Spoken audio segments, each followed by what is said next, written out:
Donc on repart avec Denis Ferrand, avec Erwan Tison, le retour du travail.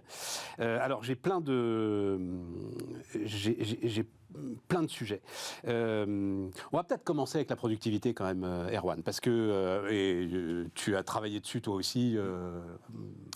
Il y a peu de temps, voilà. Il y a peu de temps. C'est un sujet qui est dans le débat pendant un petit moment. Donc je me suis dit, je vous laisse faire. Donc on va voir la couverture de la note de l'Institut Sapiens autour de la productivité. Je te laisse tranquillement, Erwan, résumer les points importants.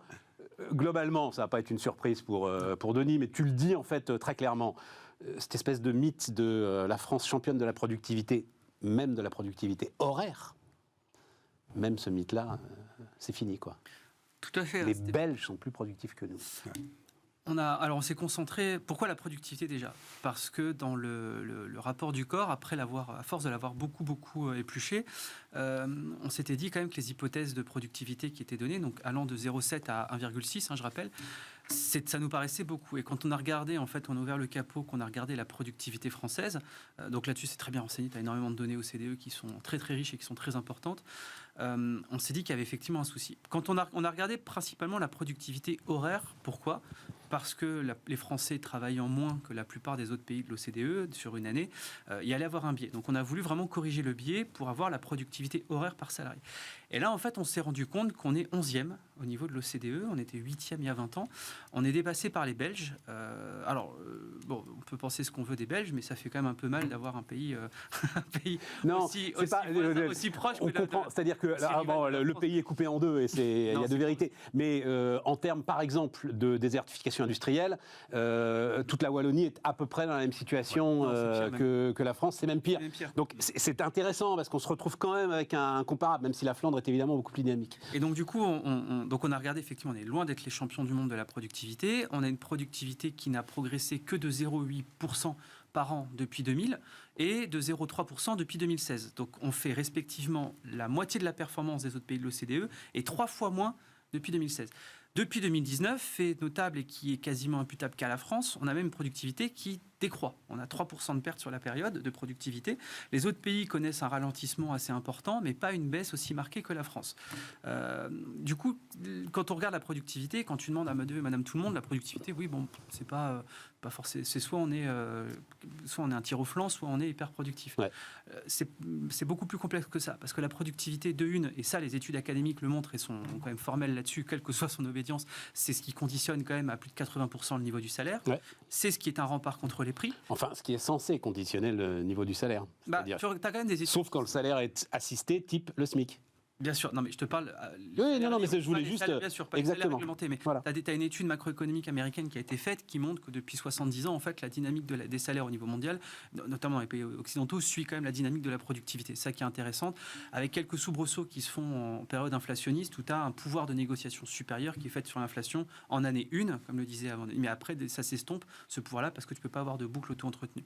Et donc, du coup, ça conditionne la compétitivité des entreprises, notamment dans un environnement où les taux de change sont fixes. On l'oublie, mais d'ailleurs c'est à la raison pour laquelle le Conseil national de productivité a été créé à France Stratégie. C'est une décision européenne d'avoir des conseils identiques dans tous les pays européens en se disant on a un taux de change fixe, il faut que chaque pays puisse mesurer et évaluer sa productivité.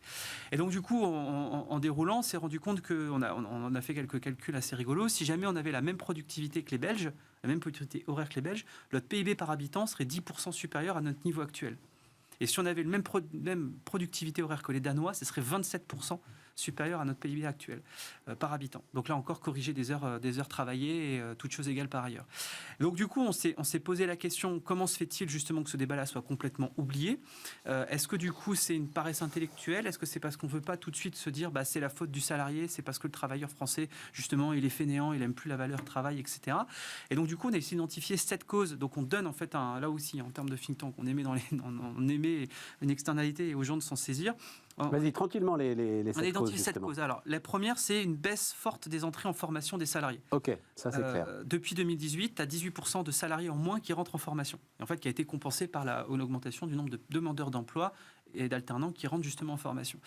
Depuis 2000, tu as une diminution de 20% du nombre d'heures de formation par personne formée. Donc en fait, tu as une baisse en volume. Mais ça, je suis sidéré. Malgré tout ce qu'on raconte sur l'effet Pénicaud, etc., le compte personnel de formation et toutes ces histoires-là. L'effet Pénicaud, c'était une excellente réforme que nous, on avait soutenue et qu'on a promue même, mais en fait qui a été excellente sur les outsiders. Parce que la vision, c'était de se dire, il faut qu'on forme un maximum de personnes qui sont en dehors justement du taux de chômage pour les ramener dans le taux de chômage, parce que le KPI du politique, c'est le taux de chômage. C'est pas la productivité. Donc du coup, ça, tu as le problème de formation. Et quand tu regardes les pays... Donc pour être clair, ça te permet d'apprendre l'anglais, on va le dire comme ça, mais c'est pas ça qui va faire que l'ingénieur va... T'as pas de mise à jour des compétences. Voilà, avoir une mise à jour des compétences très très forte, très technique. Et ça, c'est catastrophique. Enfin, Donc, baisse des entrées en formation, ensuite, faiblesse des investissements innovants, ça, je crois que c'est assez clair. Réduction du poids de l'industrie dans le PIB. OK. Alors juste un petit point là-dessus, on m'a posé la question ce matin à un de tes confrères, pourquoi un emploi industriel, c'est 27% de productivité en plus qu'un emploi de service. Ouais. Ça, je crois que sur Bismarck, tout le monde le sait, c'est un acquis. L'industrie a aussi des gains de productivité plus rapides. C'est à la fois un effet niveau et un effet vitesse de déplacement. Tu peux pas encore faire les lits plus vite que... Enfin voilà. Non, mais dans les professions de service, à un moment, effectivement, tu t'arrêtes. Alors, dysfonctionnement chronique du management, tu dis donc. Ouais, ça c'est un de nos experts qui s'appelle Laurent Capelletti, qui co-dirige un laboratoire qui s'appelle ISER, qui est professeur au CNAM, qui a mis ça en avant avec Henri Saval, notamment pour une étude, il fait régulièrement des études pour Sapiens sur ce sujet-là, et en fait il montre que les dysfonctionnements du management, notamment sur deux choses qui sont la mauvaise personne à la mauvaise place et le non-anticipement de la remplacement de la personne, notamment en termes de congé maternité, congé maladie, etc. Ça engendre, en fait, c'est ce qui explique 80% de l'absentéisme dans les entreprises, et ça engendre une perte annuelle nette de 100 milliards d'euros de productivité. Donc du coup, c'est ce qui est lié à l'absentéisme. Mais tu vois, quand on dit absentéisme, en fait, c'est les gens qui veulent plus travailler, qui font... Et ça, c'est pas la gestion prévisionnelle des compétences, c'est vraiment de la gestion de planning basique. Exactement. Et de la gestion d'équipe. Et puis derrière, ils disent aussi que... C'est ahurissant quand même. Tu as une vision taylorienne. Alors l'étude est microéconomique, il y a un modèle qui fait 30 pages, qui est tout à fait passionnant pour ceux qui aiment ça et tout à fait imbitable pour les autres, qui est en annexe. Nos auditeurs pourront la regarder. Et en fait, ils te disent aussi que malheureusement, qu'est-ce qu'il y a, c'est que c'est la vision néo-taylorienne justement du travail qui en fait explique ça. Tu as une vision néo-taylorienne avec on va dire un surmoi fayolien où en fait en gros tu as un manager qui décide de tout et qui sait mieux que ses équipes et qui du coup applique tout seul dans son coin, et du coup en fait tu as des boîtes aujourd'hui qui sont en strate parfaitement verticale et qui du coup ne fonctionnent moins bien que ce qu'elles pourraient faire. Rapidement, les trois dernières causes, tu as la concentration géographique. Non, puis il y a cette phrase formidable de Julia de Finesse, bien sûr, qui dit en France, le management est une récompense alors que ça devrait être une compétence. Exactement. Je trouve que ça résume tout. Ouais. Un nombre de personnes qui deviennent managers parce qu'ils sont très bons techniciens et qui arrivent managers et qui ne savent pas faire. Parce qu'il faut les récompenser. Donc tu dis concentration géographique de l'activité économique. En fait, France Stratégie qui l'a montré, tu as des gains de productivité qui sont largement supérieurs en Ile-de-France et qui sont nuls en fait dans toutes les autres régions à cause des effets de réseau et des effets d'apprentissage. Ouais, d'où l'importance, ça avait été, les pôles de compétitivité et choses comme ça, avaient été identifiés, mais bon, ça suffit pas, ou alors c'est pas assez efficace. Et puis tu as hausse de l'apprentissage et rétention de main-d'œuvre. Comment ça, la hausse de l'apprentissage est un frein à la... Ça, c'est une étude passionnante de la DARES qui a été publiée en février dernier, je crois, qui explique en fait qu'ils se sont penchés sur ce sujet-là aussi. Pour eux, 1/5 de la baisse de la productivité est due justement à la forte hausse du nombre d'apprentis. On a multiplié par 3 les effectifs d'apprentis et d'alternants. Du coup, tu fais rentrer en fait, c'est un effet plutôt de base mécanique statistique. Tu fais rentrer plus de personnes qui sont moins productives parce que moins expérimentées, moins compétences, et tu prends des managers ou des cadres ou des encadrants et qui du coup tu leur ajoutes ça à leur mission de base, et donc du coup ils ont moins de temps pour être leur productivité. D'accord. Donc, ça c'est un effet purement conjoncturel et purement statistique qui normalement à terme devrait être plutôt positif. Oui, parce que la productivité. Ce faisant, tu augmentes quand même le taux d'emploi, tu augmentes les heures de travailler, Oui, tout à fait. Aujourd'hui, tu augmentes la richesse produite quand même. C'est un pari sur le fait que la productivité en moins que tu as aujourd'hui, tu vas la récréer au travers d'une productivité additionnelle. Voilà. Ultérieurement. À instant T, c'est malheureusement un effet négatif. Ouais. Et le dernier point sur la rétention de main-d'œuvre. Mais ça, il nous en avait parlé, Erwan, les entreprises zombies là. Voilà. Il y en a qui ont les difficultés de recrutement, certains les attribuaient à la grande démission, on avait parlé de grande rétention. Tu as en gros 40 000 boîtes qui existent en France qui ne devraient pas exister, parce qu'elles ont été picousées aux aides publiques et qui du coup en fait retiennent quasiment 300 000 personnes aujourd'hui et qui du coup ces boîtes-là n'ayant pas de débouchés, ces personnes-là sont considérées comme improductives alors qu'elles pourraient être, en gros le mec qui va produire 30 000 euros de valeur ajoutée par an dans ces boîtes-là, il pourrait en produire 150 ou 130 dans d'autres boîtes. Ouais. Oui, avec un effet d'ailleurs de la rétention qui se voit aussi dans certains secteurs qui s'ajustent avec du délai. Par exemple, c'est le secteur de l'automobile. En fait, quand tu essayes de décomposer l'origine sectorielle de la perte de productivité, en gros, tu disais qu'on a un niveau de productivité inférieur de 3% en 2019, mais en fait, j'aurais tendance à dire même que c'est 7% en moins. Ouais, parce que par rapport à la tendance, là où tu devrais être, si tu n'avais pas eu le choc Covid, tu es 7% en dessous de là où tu devrais être. Mais c'est un décrochage phénoménal que vous êtes en train de décrire. Alors, dans l'ensemble de la zone euro, si on prend la même métrique que celle que j'évoque, on est plutôt à 0. Moins 0,5. Grosso modo, c'est à peu près l'ordre de grandeur. Donc, en France, on a accentué le mouvement. Et on est allé plus loin que ce qu'a perdu la zone euro.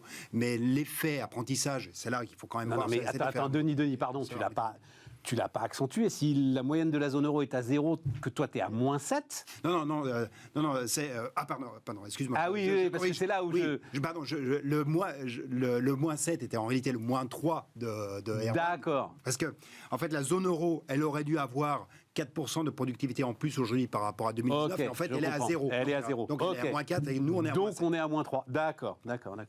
Enfin, c'est quand même pas... Oui, mais, et surtout, et tu l'as bien dit, ça tient tout, hein, le fameux équilibre des retraites dans le rapport du corps. C'est un point de productivité, c'est une hausse de 1 point par an, je crois que c'est ça. Ouais. Hein, le premier scénario, il est à 0,7. Le scénario le plus pessimiste. Oui, mais dans la réforme des retraites. Ah, c'est à 1%. Ouais. On n'a pas fait ça depuis les années 90. Fin des années 80, début 90. Sachant que 0,7, c'est la croissance annuelle moyenne de la productivité sur les 20 dernières années. Ouais. Donc, et comme on a déjà décroché par rapport aux 20 dernières années, ça suggère que l'hypothèse la plus basse du corps, ça serait peut-être pas mal de l'avoir en scénario central. Donc, le rapport parce que tu peux te dire, bon, la hausse de l'apprentissage, ok, on dit que c'est un pari, et à un moment, les choses vont rentrer dans l'ordre. La rétention de main-d'œuvre, ça aussi, ça va prendre fin à un moment. Les entreprises zombies vont commencer à tomber les unes derrière les autres. Tiens, d'ailleurs, je voyais, alors c'est quand même étonnant parce que je peux le dire, le quotidien Le Monde qui quand même a tendance parfois à dramatiser l'actualité sociale, on va dire ça comme ça. Il joue un jeu que, enfin bon.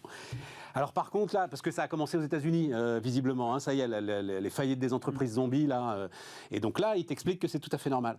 Donc j'espère que chez nous aussi, nous expliquerons que c'est tout à fait normal. Ok. Dysfonctionnement chronique du management, là, on n'est pas sorti de l'auberge. Ouais.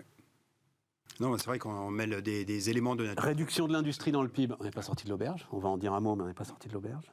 Faiblesse d'investissement innovant, ça peut-être que l'investissement peut... Oui, mais les deux aspects sont liés. La faiblesse du poids de l'industrie et la faiblesse des investissements innovants sont tout à fait liés. Une statistique qui me sidère tout le temps, c'est quand on évoque le poids de la dépense de R&D des entreprises, de recherche et développement, rapporté au PIB. Oui, on en fait beaucoup moins que les Allemands. Mais quand tu rapportes la masse des dépenses de recherche et développement, non pas au PIB, mais à l'excédent brut d'exploitation dégagé par les entreprises, donc ce qu'elles seraient en capacité de consacrer à des efforts de recherche, tu fais le même effort qu'en Allemagne. Et en réalité, c'est plus un effet de taille de ce que tu peux mobiliser qu'un effet d'effort individuel. Est-ce que c'est le bon critère, Denis, les budgets de recherche-développement ? Non. On dit sans arrêt, on met en avant la faiblesse du budget de recherche-développement d'Apple, par exemple. Parce que tout ce qui est robotisation, tout ce qui est numérisation de la chaîne de production, tout ce qui est, pour employer des termes techniques, le end-to-end et toutes ces choses-là, c'est pas de la recherche-développement, c'est des investissements dans la modernisation de ton outil de production. Ah oui, tout à fait. Et c'est ça qui booste ta productivité quand même. Oui, c'est ça qui va faire la différence. Oui. Non, mais ce qui est déjà sujet à discussion du côté de Apple l'est encore plus quand tu vas le faire à une échelle macroéconomique. L'observation macroéconomique où tu te contentes de regarder ce qui se passe en dépenses de R&D, c'est un non-sens. C'est comme les dépôts de brevets, quoi. Enfin, je suis ravi, les dépôts de brevets, mais enfin, c'est pas signe que derrière, tu vas pouvoir monter à l'échelle. Bon, et donc, 4 leviers pour tenter d'inverser la tendance. Et c'est pour ça que je suis content d'avoir mis la courbe des prélèvements obligatoires d'abord, parce que tu commences en bon français, augmenter drastiquement les dépenses de formation professionnelle dans notre pays. Il n'y a pas marqué public derrière. Non, c'est vrai. Et nous, on explique dans la note que c'est aux entreprises, parce qu'elles profitent directement de l'augmentation de la productivité, donc du coup, c'est aux entreprises de le financer, aux actifs, désolé de le dire, mais des fois, l'usager doit aussi financer son propre service. C'est un grand débat, ça. Ouais. Parce que lui aussi profite via l'augmentation justement de son salaire et donc du coup de son pouvoir d'achat. Donc après, on peut le faire sur des mécanismes. Mais si tu veux qu'il le fasse, il y a eu tout un débat passionnant sur le ticket modérateur pour la formation. Je ne sais pas où il en est d'ailleurs. Il va ressortir très vite dans le travail, mais ouais. Si tu veux qu'il le fasse, il ne faut pas qu'il y ait de ticket modérateur. Que tu aies un ticket modérateur pour qu'il apprenne à faire de la peinture sur soie, je veux bien, mais pas pour se former sur les nouvelles machines. Il y a deux choses, Stéphane. Il y a le fait de mettre en place un ticket modérateur pour tout le monde, et donc dans ces cas-là, en fait, tu crées une désincitation près de 80% des profils, et il y a le fait de faire supporter une partie de la formation parce qu'elle va être lourde, des lourdes formations, hein, je te parle de formations qui coûtent 15, 20, 30 000 euros pour l'actif, où tu leur dis, tiens, vous allez rembourser sur 10 ans, et ça va correspondre à un remboursement de 60 euros par mois, mais vu que tu vas avoir une augmentation de salaire liée à cette formation-là de 200 euros, tu peux peut-être te permettre de le faire. Et donc du coup, c'est le même mécanisme que le CPF, mais d'un point de vue lissé sur le long terme. Et il y a récemment Gilles Berset qui a sorti un travail qui était très intéressant sur la rémunération de l'effort à la formation d'une certaine manière. Qu'est-ce que tu gagnes en salaire quand tu passes du SMIC au revenu médian ? Et en fait, tu gagnes très peu. Bien sûr. Tu gagnes très peu. En fait, tu dois. C'est terrible. L'écart est très faible, et donc ton gain à monter dans l'échelle des salaires est en réalité très, très atténué, parce que tu perds certains services sociaux qui te sont attribués aussi sous conditions de ressources. Enfin, tu as tout un ensemble de prestations qui disparaissent en même temps que tu augmentes dans l'échelle des salaires. Mais l'échelle est elle-même assez écrasée. Et c'est en France, parmi tous les pays européens, que le gain à l'effort est le plus faible. Tout à fait. Parce que tu as des salaires qui sont cassés avec des trappes, des incitations qui sont faites à cause d'une échelle qui n'est pas lissée. Hein. Et c'est particulièrement terrible, en fait, pour les jeunes générations. C'est-à-dire ceux qui démarrent aujourd'hui, qui démarrent un tout petit peu au-dessus du SMIC, et qui réalisent le mal qu'ils ont finalement, mais... les entreprises n'ont pas le temps de l'expliquer, etc. Mais ok, je vais te donner 100 euros de plus, ça va me coûter 400 euros. Ça, c'est très, très, très compliqué. Un peu moins, mais enfin ça dépend à quel... Mais dès que tu sors des 1,6... Oui. Ah oui, en fait, c'est ça le truc, 1,6 SMIC, pardon. Et tes effets de seuil sur Merci Fillon. C'était l'effet Fillon, c'était l'effet... c'est malheureux, mais tu as créé une trappe à pauvreté. Ah oui. Et depuis, c'est rigolo, mais depuis la mise en place de l'effet Fillon, le salaire médian s'est concentré justement autour de 1,6 SMIC. Et il a augmenté 2 fois moins vite que le salaire du D1 et du D9. Ouais. Donc, ok, dépenses de formation, investir massivement dans la robotisation. Mais ça n'a pas... Et Denis, là, on avait fait un tour de France qui ne me rajeunit pas à une époque, avec l'UIMM. Tu te souviens de ça ? Oui, tout à fait. Mais c'était déjà la thématique, c'était il y a combien de temps ? C'était il y a 10 ans. Facile. Plus que 10 ans. Plus que 10 ans, parce qu'il y a 10 ans, justement, c'était le suramortissement de François Hollande qui permettait ça, cet investissement massif dans la robotisation. Il n'a pas été fait ? Non, il n'a pas été fait. Mais pour autant, sur la robotisation, en fait, certainement le meilleur vecteur de robotisation, ça va être ce que les entreprises ce que les économistes appellent en réalité la substitution capital-travail. En fait, tu es sur une problématique d'accès à la ressource première, qui est la ressource en manœuvre, qui est telle désormais que tu vas être incité à faire de la robotisation partout où tu pourras automatiser, tu le feras. Donc la robotisation, ça fonctionne peut-être plus avec des mécanismes qui sont vraiment nichés dans le fonctionnement de l'économie au travers de dispositifs. Ils ont eu le suramortissement et ils ont eu, en sortie de Covid, moi j'ai reçu ici au moins une dizaine d'industriels avec tout ce qui a été France Relance. Ouais. C'est-à-dire qu'on leur a donné, c'était du don, c'est pas du prêt, c'est du don direct pour moderniser l'outil de production. Donc, à un moment, non, c'est juste pour dire, c'est le truc dont tu ne parles pas. C'est le chef d'entreprise lui-même, quoi. Mais bien sûr, ouais. mais on l'explique là c'est la synthèse. Dans la note, on explique un peu plus. L'IFR, l'Institut of Future of Robotics, donc qui fait des statistiques annuelles justement sur le taux d'équipement des différents pays. Et là, ce qui est bien, c'est qu'ils différencient robots industriels, robots serviciels, robots à la personne, etc. En fait, ils disent que la France ne cesse de chuter. On perd à peu près 1 ou 2 places par an dans le classement. Et ça, qu'on ne dise pas que c'est la dépense publique, le truc, le machin, le bidule. C'est les gars qui... on est d'accord, c'est la vision des patrons. On en revient au management. Oui, mais c'est au-dessus du management, c'est vraiment la vision du patron, là. Ça fait partie justement du côté prospectif qui nous manque peut-être aussi un petit peu, quoi. Peut-être aussi du côté des bouchers, parce que tu sais, quand tu discutes avec des patrons, il y en a qui te disent le gros problème, je veux pas, pour faire simple, je veux pas créer des ludites chez moi. Mais ce qu'ils oublient, c'est que... Il faut l'expliquer, là, des ludites, c'est-à-dire des gars qui seront plus capables de travailler. Qui cassent les machines parce que les machines prennent leur boulot. Mais voilà. Ce qui est intéressant, c'est quand tu regardes justement les écrits sur Ned Ludd à l'époque, donc qui était le révolutionnaire en charge justement de cette révolution-là, enfin qui était la tête de pont de cette révolution-là. Alors, il y a beaucoup de choses peut-être qui sont apocryphes, mais on imagine que en fait, Ned Ludd s'est révolté, non pas parce qu'il y a eu des tissés à métier automatisés, mais c'est parce qu'en fait, il avait reçu à l'époque des coups de fouet véridiques de la part du contremaître qui lui disait d'aller aussi vite que la machine.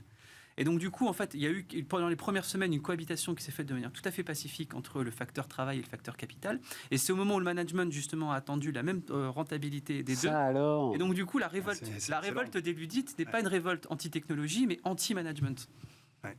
Mais à la fin, ils ont cassé les machines. Et à la fin, ils ont cassé les machines. Bah oui, t'as pas le choix. Ouais. Qui a valu pour les Anglais une rage contre les machines, d'ailleurs. Mais c'était non, mais du coup, c'est pour ça, tu vois, que la question... Le nom du groupe de rock, il vient de là ? Bah, il y en a qui te disent ça.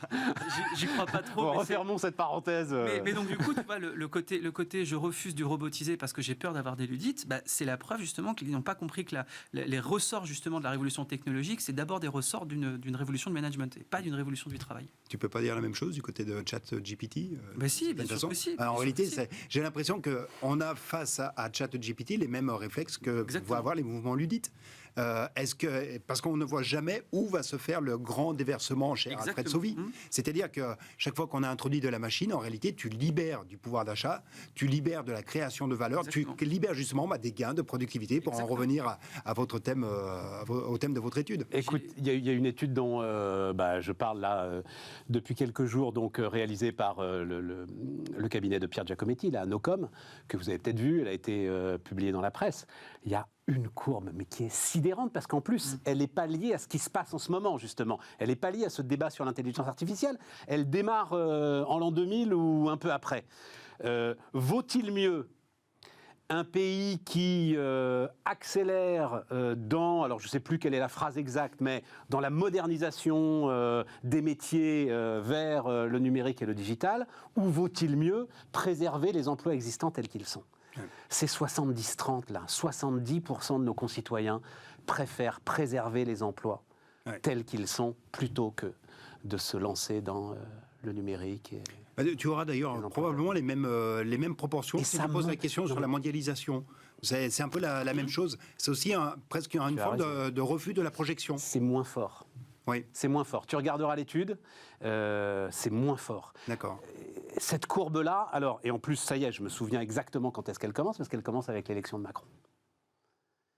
Et donc le bilan de ce jeune président qui était pourtant l'expression du monde moderne, ça a été d'en faire fuir nos concitoyens. Ces proportions ont diminué, enfin la proportion de ceux qui sont associés, qui sont attachés au progrès a diminué. Ah mais c'est sidérant. La courbe, c'est sidérant. Chaque année, tu perds 5% chaque année.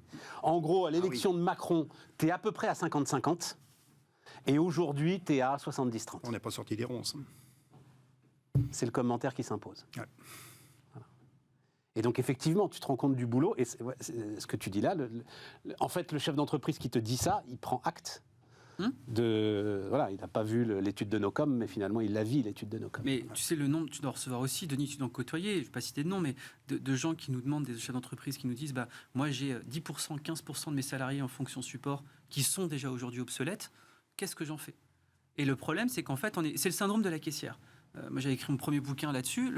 Aujourd'hui, tu te dis, la révolution numérique, elle est absolument à bannir parce qu'on remplace des caissières par des caisses automatiques. Et en fait, la phrase qui est derrière, c'est une phrase qui, pour moi, je trouve extrêmement méprisante, c'est de dire une caissière ne sait faire que scanner des articles toute la journée. Et on ne se pose pas la question, comme l'ont fait par exemple les Danois, les Suédois, les Hollandais, des compétences tacites, justement, que peut avoir, on en a déjà parlé 1000 fois ici, la caissière qui se réoriente, qui devient commerciale, parce que du coup... Oui, mais parce que, alors, je suis, tu sais, défenseur de la grande distribution, moi, c'est comme ça, non, mais c'est vice. C'était pas un procès. Ils se la posent. Non, mais en l'occurrence, ils se la posent. Qu'ils se la posent. Et à chaque fois que je discute avec eux, ils me disent mais il n'y aura pas de plan sidérurgie de la grande distribution. On a besoin de ces nanas, justement, ou de ces hommes, de ces femmes, pour leurs compétences et pour aller dans les rayons. Voilà. Exactement. Mais ces personnes-là ne seront pas forcément non plus dans la grande distribution. Elles partiront. Peut-être. Mais même la grande distribution en a besoin, justement, pour guider le consommateur, soit vers les marques repères, soit vers les marques premium. Pour faire ce déversement-là, nous, on a calculé, il faut quasiment 4 points de PIB en plus Alors, nos auditeurs vont s'effondrer. 4 points de PIB en plus sur la formation professionnelle. Mais il faut aussi changer les structures parce qu'aujourd'hui, malheureusement... 4 points de PIB, il faut que tu me dises parce que je suis perdu, moi. Ça fait 100 milliards. Oui, si tu veux te rapprocher, le pays ultime là-dedans, c'est le Danemark. Le Danemark, c'est l'article 5 de leur constitution. Chaque salarié a le droit justement à une formation. Chaque adulte a le droit à une formation tout au long de sa vie. Et ils ont 30% de leur population active qui est en formation toute l'année. Et donc, du coup, tu mets 5... Mais ils ont 27% de productivité en plus que nous. Tu mets justement 5 points de PIB, tu mets 5 points de PIB sur la table et tu fais en sorte que ce ne soit pas les branches qui gèrent, parce qu'aujourd'hui, les branches, quand elles vont te dire, ou une boîte va te dire, c'est toute la logique derrière le dédit de formation, je veux bien former le mec, mais par contre, il a intérêt à rester chez moi et pas partir dans une autre branche ou dans une autre entreprise. Et donc, du coup, tu crées en fait une mauvaise appétence à former. Alors qu'aujourd'hui, le consultant du ChatGPT, toutes les gens qui vont justement être rendus obsolètes par ces technologies-là, eh ben, il faut capitaliser sur leurs compétences complémentaires, les développer, et donc, du coup, faire en sorte qu'ils puissent aller dans d'autres entreprises. Mais ça, tu n'as pas cette logique-là en France.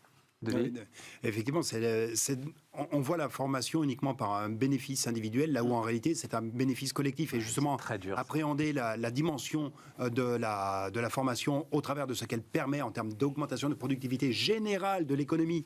Et c'est très important de redire ce que tu as dit tout à l'heure, c'est-à-dire que ce qui fait la progression du salaire réel, pas le salaire nominal, le salaire réel, donc le vrai gain de pouvoir d'achat, c'est la productivité. Il n'y a pas de mystère. Sur 50 ans, tu regardes les courbes de salaire réel et les courbes de productivité, c'est ça qui te fait la relation entre les deux, parce que tu n'as pas une déformation durable de l'économie en défaveur ou en faveur du... Non, mais en fait, tu n'as même pas besoin de regarder les courbes, c'est du simple bon sens. Mais oui, mais... que tu sois rémunéré en fonction de la richesse que tu produis. Oui. Alors, par contre, ce n'est pas du tout du bon sens, parce que sinon, il n'y aurait pas ce débat-là sur la réindexation des salaires sur l'inflation. Parce que si le bon sens était partagé, je suis d'accord avec toi, on partage tous cette volonté-là, cette idée-là, mais tu n'aurais pas, aujourd'hui, je ne sais plus, j'ai vu un sondage il n'y a pas longtemps, X% des gens qui disent il faut réindexer les salaires sur l'inflation, parce que c'est deux choses qui n'ont rien à voir. Oui, il faudrait que ce soit indexé sur les marges, alors. Il faudrait que ce soit indexé sur la marge de l'entreprise.